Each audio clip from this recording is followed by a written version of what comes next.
On va voir comment avoir une bonne gestion de la bankroll en 2 minutes. Donc déjà, il y a une bonne nouvelle, c'est que vous pouvez faire ce que vous voulez. Il n'y a pas de recette universelle. Ce qui va fonctionner pour moi ne va pas forcément fonctionner pour vous, parce que ça dépend de nos objectifs et ça dépend de notre situation. Le seul but de la gestion de la bankroll, c'est de ne pas tout perdre. Il n'y a pas d'autre intérêt en fait.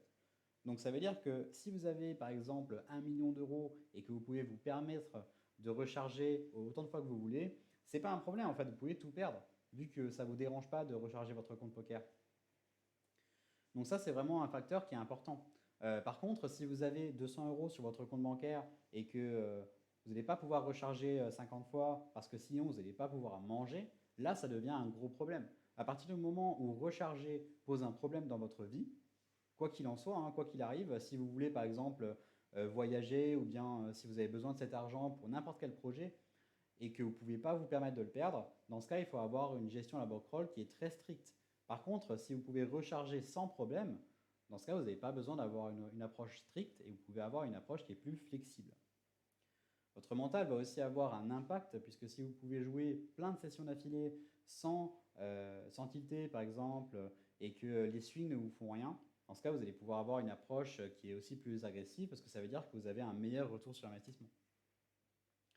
En général, le standard c'est de jouer entre 0,5% et 1% de votre bankroll. Donc par exemple si vous avez 100 euros, vous pouvez jouer les 50 centimes et les 1 euro. N'oubliez pas le facteur variance. C'est très important puisque plus vous allez jouer des tournois qui sont à forte variance, plus la probabilité de rien gagner pendant longtemps, pendant une longue période de temps, va être élevée. Je vais faire une autre vidéo là-dessus, vous allez pouvoir la retrouver sur la chaîne.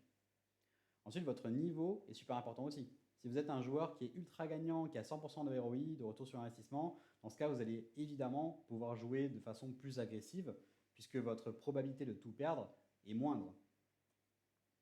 Et enfin, ça dépend de vos conditions de grind. Si vous êtes professionnel, par exemple, ou semi-pro, si vous avez un environnement qui est sain, qui est positif, vous allez aussi pouvoir jouer plus agressivement parce que vous allez pouvoir avoir un meilleur retour sur investissement normalement.